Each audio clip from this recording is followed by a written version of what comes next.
we're looking at the failover clustering. So last lesson, uh, we talked about virtual machine movement.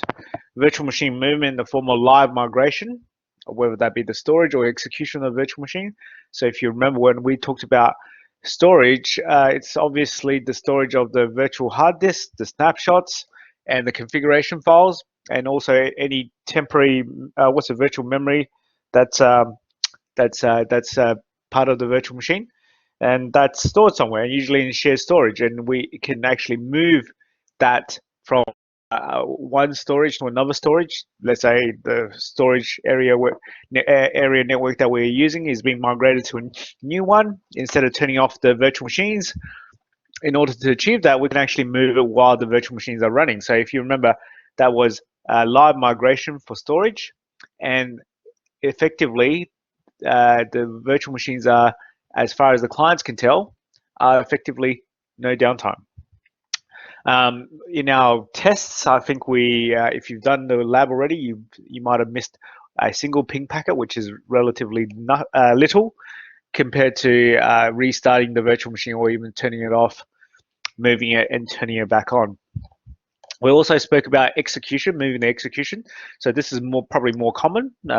Obviously, if we're moving the execution, we're moving it for various reasons. Like, for example, the current host is not if there's something going to happen to it. Let's say if it's a planned outage, planned upgrade, planned update.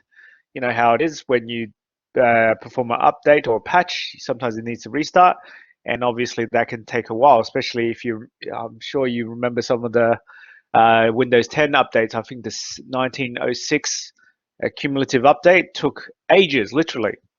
And while the host is offline, you can't expect the virtual machines that's on the host to be running. So moving the execution basically means leaving the storage in the shared storage and moving where the virtual machine is executing from one host to another, again, achieving that uptime. If you remember, we focused on achieving uptime, and that was our main goal.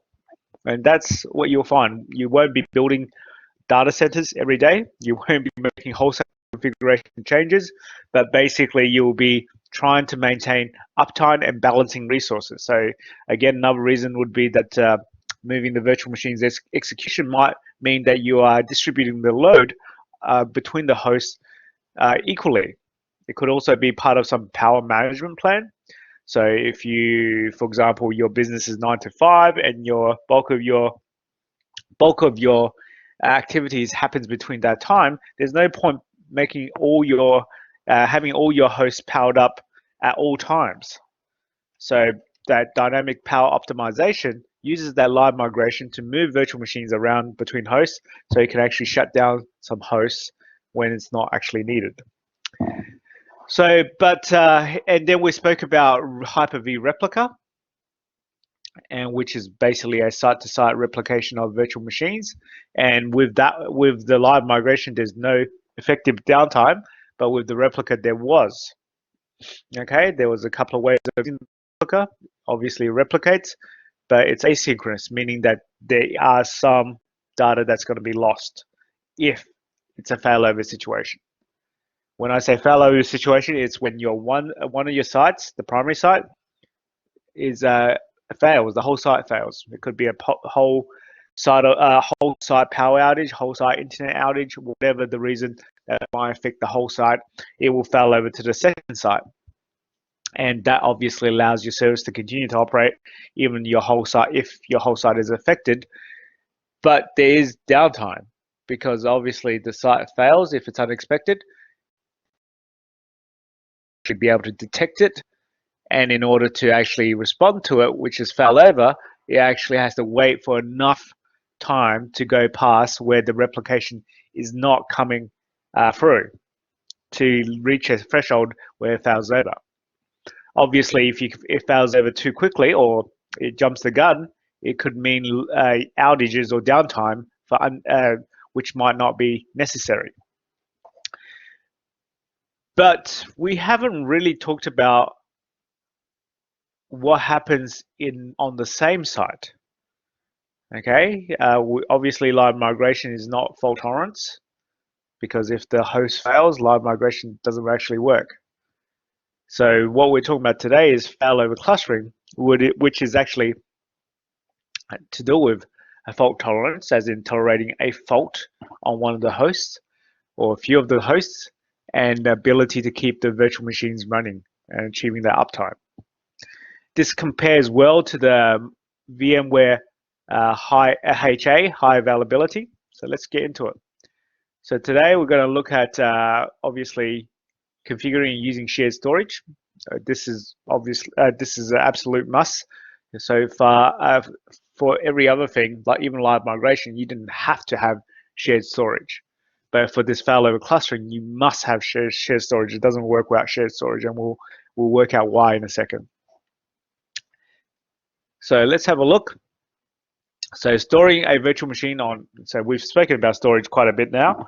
So Microsoft has been pushing this SMB free shared folders, which is basically a share for applications.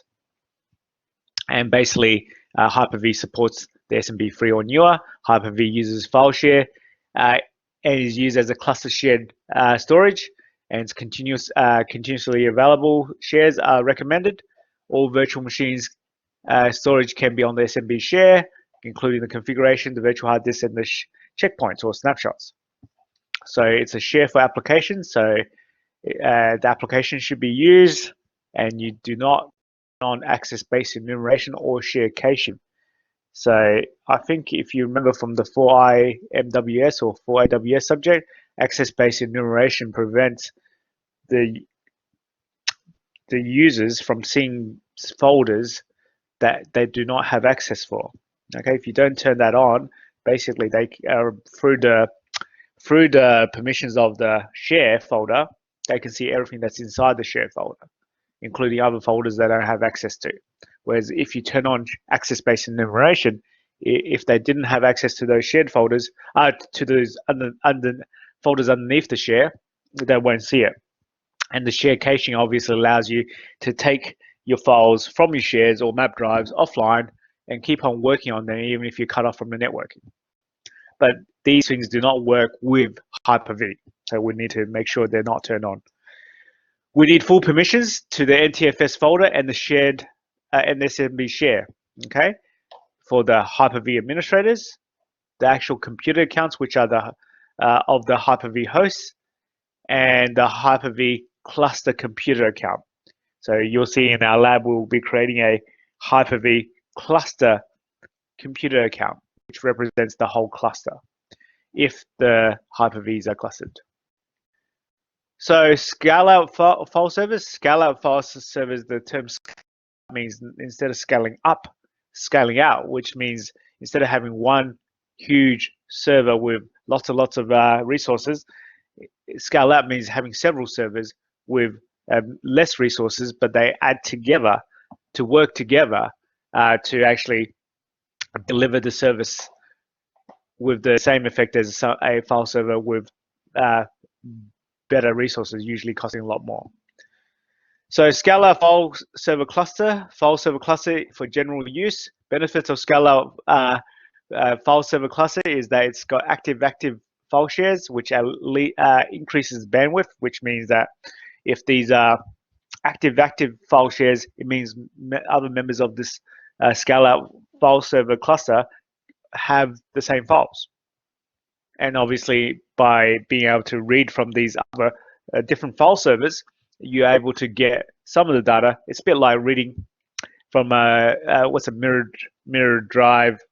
You can read some of it from one and others from another part from another. We can perform check disks with zero downtime. There's a cluster share volume cache, and there's simple management, and it's automatic scale out rebalancing. So this rebalancing basically means balancing the usage. So clients are redirected to the best node for accessing the share, avoids unnecessary traffic redirection, so they don't always hit the one server first of all, but they are redirected to the best node at that situation, so they don't need to be redirected from one to another. That's what they're talking about with that avoids unnecessary traffic redirection. So using virtual hard disk sharing as a shared storage. So a failover cluster runs inside the virtual machines. A shared virtual disk used as a shared storage. Virtual machines do not need access to the iSCSI or fiber channel SAN. They're presented as virtual SAS disks, and they can only be used for data, not the operating system. So just a reminder that virtual hard disk sharing is basically where multiple virtual machines are accessing the same virtual disk. Requirements for shared virtual disk must be in the VHDX format, and if you remember, that was for generation 2 virtual machines in Hyper-V, and they must be connected using the virtual SCSI adapter, and they have to be stored on a scale-out file server or CSV, and they have to have 2012 or newer as the operating system. Let's now talk about the failover cluster. So we need shared storage. Okay, that's the number one minimum requirement. No shared storage, this won't work. Like I mentioned, this compares to VMware HA, which is high availability. Yeah, the works basically the same. You can almost take your knowledge of this and apply it to the VMware high availability or HA. So let's have a look at this picture first of all. Okay, if we look at this picture, you got these black boxes which represent hosts. You have these blue virtual machines. They represent virtual machines, and if you notice these black hosts, they all connect to this shared storage. Okay, so each of these hosts are called node 1, node 2, node 3, up to node 64. So up to 64 physical servers. So obviously that's the maximum, but obviously at a minimum you need 2. Okay, so how does it work? So you can see that these hosts have virtual machines running, but you can see that, look at it, there's sort of capacity for 4 on each virtual machine, on each host. Okay, we're assuming a couple of things. We're assuming all these virtual machines are equal in size and resource utilization, and we're assuming that each of these hosts are equal in the amount of resources and resources such as storage, memory, CPU, and network. So we're assuming a lot there. So it's simplification. So basically, if we assume that each host is capable of virtualizing 4 virtual machines, you can see there's some capacity, isn't there? Some spare capacity. So that's one of the other criteria, is that you cannot use the node members to the maximum capacity. Okay, why? We need to have this spare capacity. So on this host node 1, for example, there's 2 more slots available for virtual machines, 2 here, 1 here, 1 here. Okay, so what happens? Okay, let's look at the. Oh. Okay, what happens? I thought I had a better picture than that. Okay. Okay. Let's talk about what happens then. Okay. So there's built-in hardware validation, which means that each of this hardware must be suitable as well. Okay.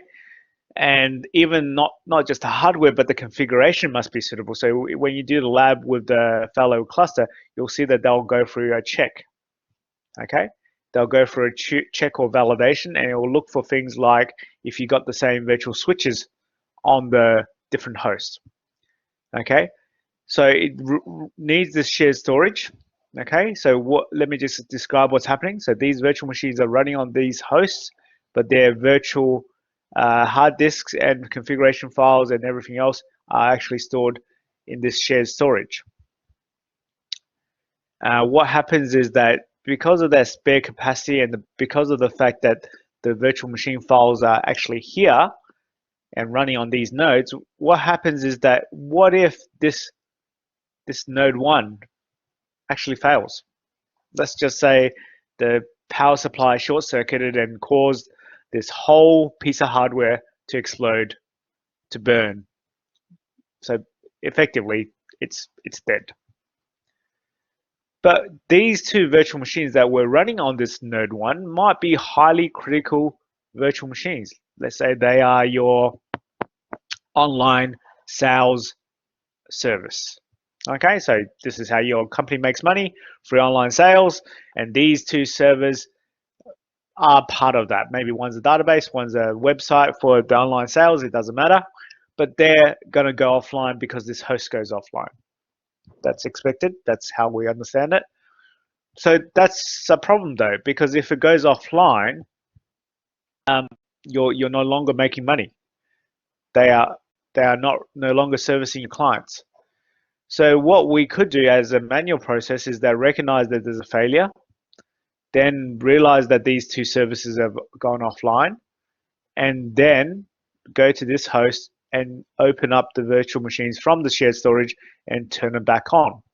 That's what we could do as administrators who are monitoring the situation, like every second, every millisecond of the day, 24/7. That's what we could do. Or we could just implement failover clustering so we don't have to be monitoring the situation every second, every day, 24/7. What happens is that if this node 1 fails, the other cluster members wouldn't recognize that this node has failed through what's called the heartbeat. Okay, we'll talk more about the heartbeat. I think I've mentioned the heartbeat before. So node members actually are sending heartbeats to each other all the time. And obviously the heartbeat represents, I am alive, I am alive. And obviously if you're not getting a heartbeat from someone or some machine here, we can assume they're dead. They're no good. It could be that they're dead, as in they're offline. It could be that their network connectivity has been cut. It doesn't matter. No CPR required because they don't really have a heart. But we need to. But we don't care about the host. Remember, I said that the philosophy is that hosts are like cattle. We don't care about the cattle. They're just a resource. What we do care about are these virtual machines. Okay, what we do care about is these virtual machines because they are critical, mission critical service. So what happens is when the rest of the other nodes detect that node 1 has gone offline or died, it will automatically restart these virtual machines on the spare capacity on the other nodes. Okay, so that's restart. So there is going to be downtime. So there's downtime because the other nodes realize that the node 1 is dead. That might take a few minutes. There's downtime because then it actually has to turn on the virtual machines on spare capacity on one of the other node members, and that might take 15 minutes. Okay, let's say it takes 15 minutes. I'm sure it doesn't take 15 minutes to start up a virtual machine, but let's say it did. That's 15 minutes offline. Okay, but if you had this is an automatic process. If you don't have this, you, as the administrator, you have to be aware this is happening and then make the process of actually starting up the virtual machines on another host. And as a result, that's going to be a lot more than 15 minutes. Let's pretend it happens on Friday or Saturday morning, 3 a.m. You are home sleeping. You're not monitoring the system. And basically, you might not even notice until you wake up in the morning, let's say Saturday 9 a.m. because you slept in a bit. And that's actually 6 hours downtime if you left it to you as a manual process. But with automatic process, it's happening behind the scenes, whether you're there watching or not. So when we're configuring high availability, we need there's a high availability wizard. We need the virtual machine storage is on a shared storage, like I said, a CSV or a SMB3, continuously available share. There's also virtual machine startup priority. So let's say we've had an outage of this host and these two virtual machines are there, but it might be that this one is slightly more. It might be more valuable than this one. So maybe the priority is to restart this one first, then other one. So we can configure a startup priority. The higher the priority, virtual machine is started before the lower priority.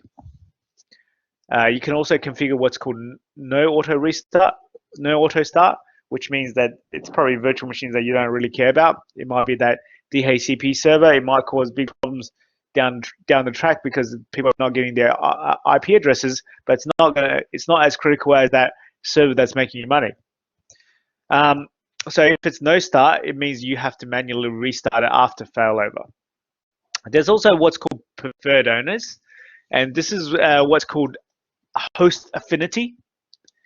So if you've never heard of the term affinity, it means love of. Okay, so if there's a host affinity, it means that a virtual machine will prefer to be on a specific host than another host. Why? Maybe this virtual machine has a high CPU requirement, and maybe on this particular host, the CPU is has higher CPU resources on a particular host. So you might configure that as a preferred owner, meaning that if it does get restarted, it gets restarted on this preferred owner. So you can also start on possible owners only if preferred owners aren't available. So therefore, there's preferred owner, which is the one you want to go to, but the possible owner is the one that is your second choice, basically. If preferred owner and possible owner are unavailable, virtual machine will move to other failover cluster node, but not started. So maybe in that situation, if it's so much requirement for some resource that's not available on other nodes, it's better off to restart it. That's only if you configure it. So we can configure this. So there's also anti-affinity. So remember how I said affinity was love of, and we can have host affinity. But there's also anti-affinity, which is the opposite of affinity. It's like instead of loving something, you're hating something. So cluster roles in the same anti-affinity class avoid the same cluster nodes. So what does that mean? If we're configuring two virtual machines and then the same anti-affinity class, it means they don't want to be on the same host. It's like if you had two naughty kids in the class and they just had a fight, they probably don't want to be sitting right next to each other. So they want to move away from each other. So why would we have this on virtual machines? Maybe if we had two virtual machines with high CPU demands, then maybe we don't want them to be on the same host. Because if they're both competing with each other for CPU, it makes both of them run slower. So this anti-affinity class prevents the virtual machines from running on the same node. So if one's on one, the other one will find another host to go to. And we can configure configure it's configured in the Windows PowerShell or the System Center VMM, which we'll talk about next lesson. Options to modify failover and failback settings. So obviously, failover means if this host fails, what do we do? And failback means if this host gets repaired or restarted, turned back on, then failback might mean that the virtual machine, if it's configured as a preferred owner, wants to go back to that host. So we can configure the number of times to restart a cluster role, so the host or the virtual machine, and we can also prevent failback of the cluster role to the preferred owner, because you might be, if your preferred owner comes back online, you might be switching over, and that causes downtime itself. Okay. But if and there's a virtual machine policies settings, and there's virtual machine heartbeat monitoring, which requires integration services. So that last point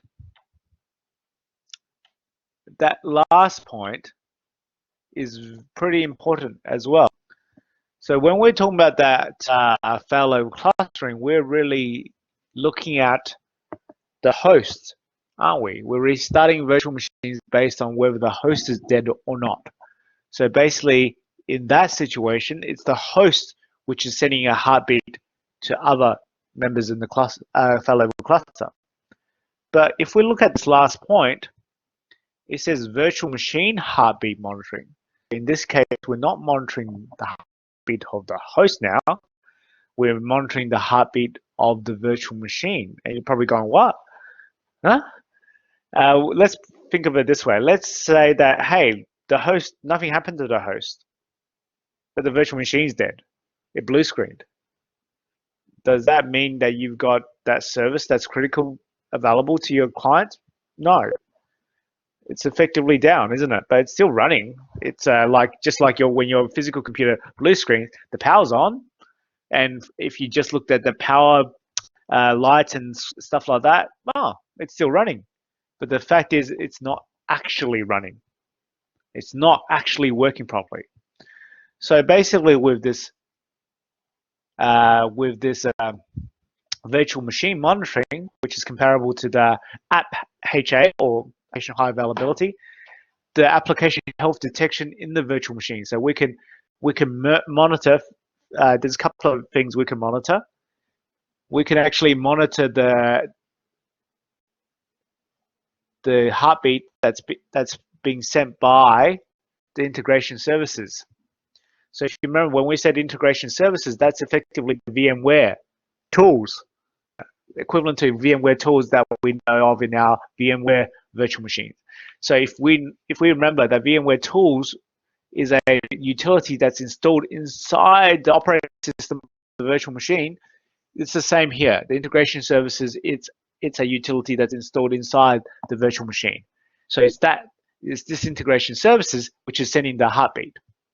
Well, if the machine is blue screened, the virtual machine is blue screened, the integration services would not be sending that heartbeat. So therefore, if those heartbeats goes missing, instead of actually failing over because the host failed, we're failing over, which means that virtual machine gets restarted.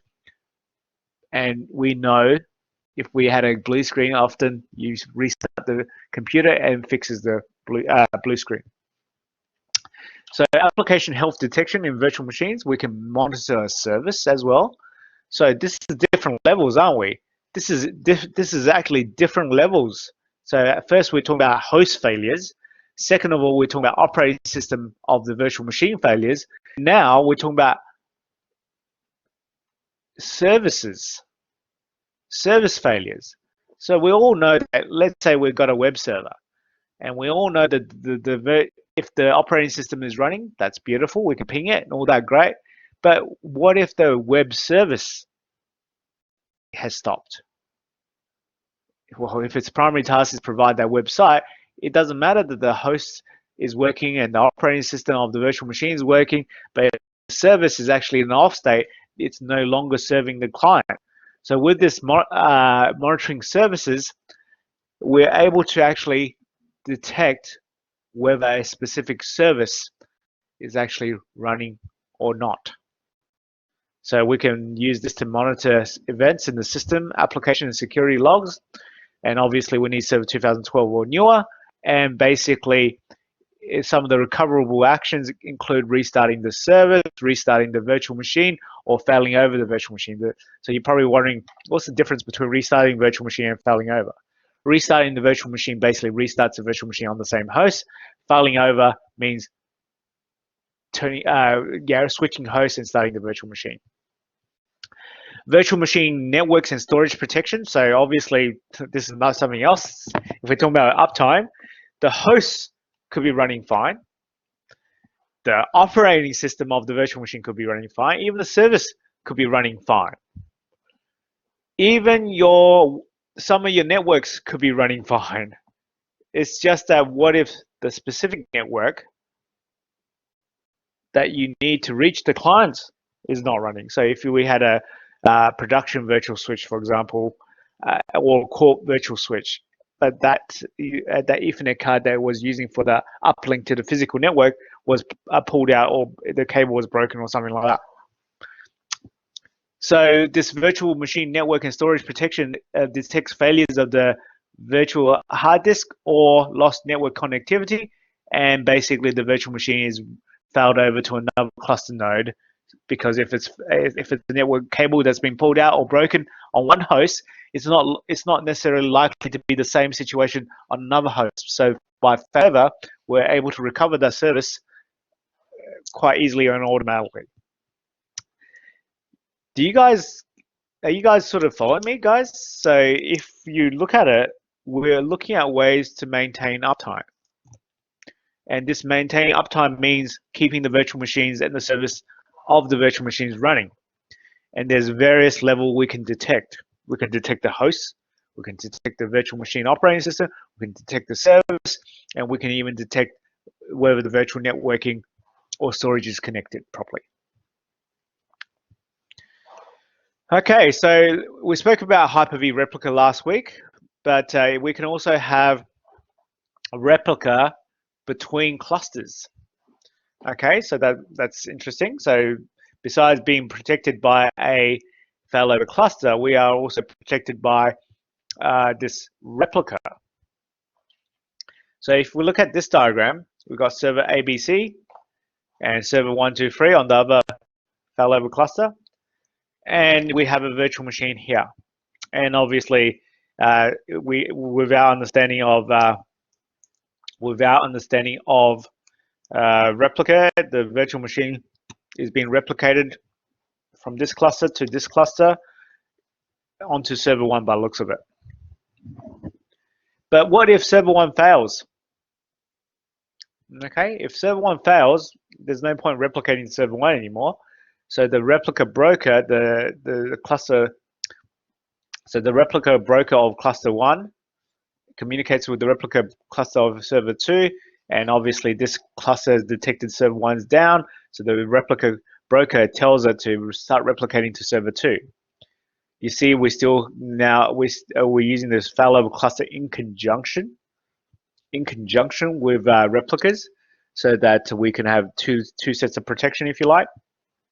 One to protect you against host failures, and if these two failover clusters were on two sites, this replica protects you against whole of site failures. And what's even better is it's going to maintain that replication even if you have failures on one site or another. So if we had a failure here, server A, if it failed, the virtual machine gets failed over in the cluster to server C, but because replica needs to continue, the replica brokers basically reorganize it so that it's replicating from server C to server 2. You guys all follow me so far?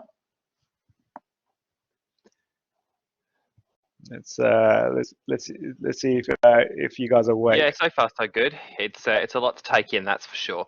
It definitely is. That's why I want to check back with you guys that you're following me. Mm. So what I'm trying to understand is there will be some downtime with this, Yes. but I assume the way of it's automated in a way that we don't have to interfere with it. Yeah. Is that where you're kind of going along with it? Yeah, the level of automation can be configured as well. So you don't have to fail over everything. You can configure as not restart. And so you can configure the level of automation as well. But the key thing is, even though there's some downtime, it's going to be a lot faster than saying a manual process of the administrator noticing this or getting an event log. Mm-hmm. And don't forget, this could be happening at the weirdest times. Okay, it could be while you're on holidays. It could be while you're asleep. It could be the strangest times, but because it's automated, it's all going to happen behind the scenes, recovering your services and your mission critical service. Okay. Yeah, gotcha. That makes sense. Let's continue. All right, so we saw that picture. So what is live migration? So if you remember, live migration was the moving of virtual machines from one host to another host without any downtime. So don't forget, live migration there is not disaster recovery. Okay, it's not going to happen automatically. You can't live migrate if this host fails because it's dead. You can only live migrate if all the hosts are running correctly. So this is more of a planned. It's planned. Live migration is planned. It can be automatic for resource balancing, but it assumes all hosts are functional, all systems are functional. It's not for a situation where some things have failed. So, so virtual machines utilizes available CPU resources on a host to perform compression, and the compressed memory is sent across the network faster. Obviously, it's smaller, it's compressed, and it operates with on networks with less than 10 gigabit bandwidth. And you'll see that that's the faster your network, the better. It enables a 2-time improvement to live migration performances.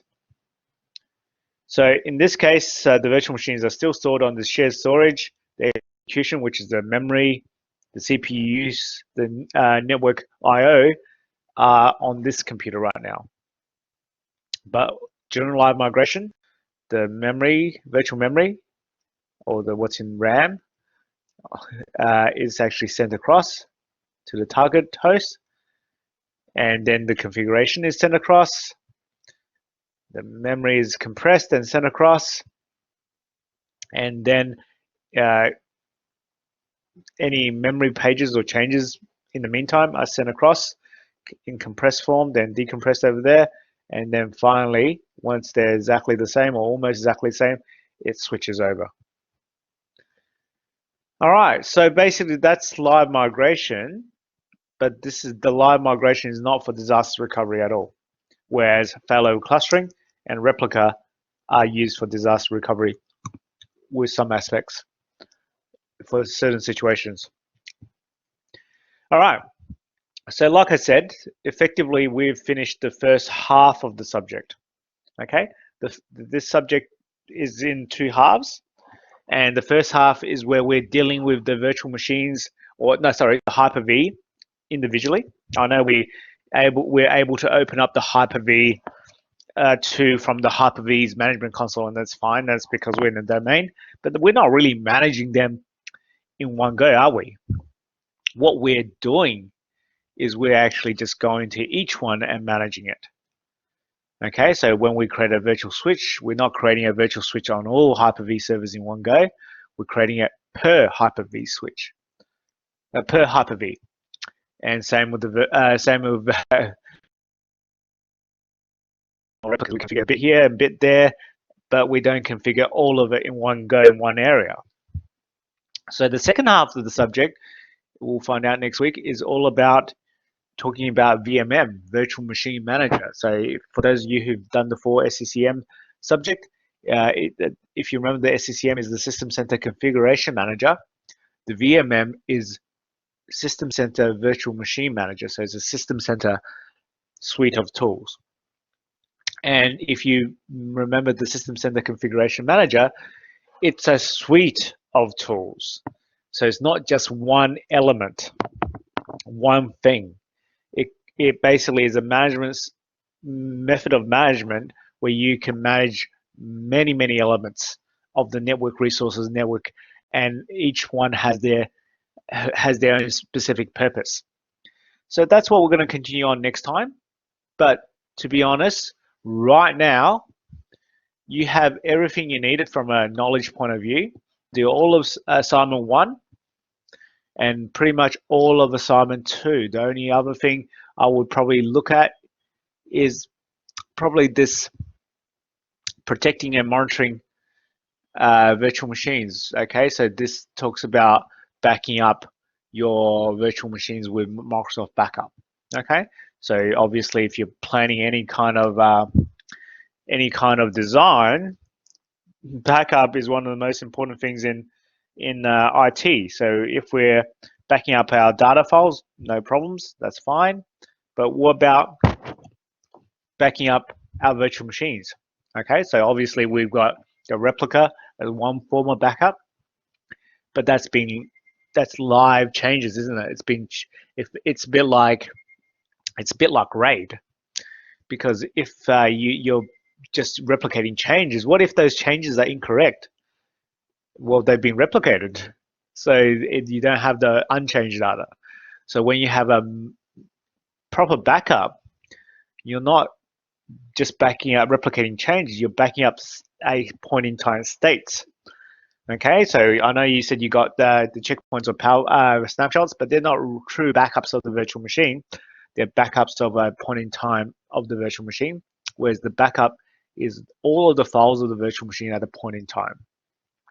So in your design of the virtualization solution, that is something that's probably pretty important to consider.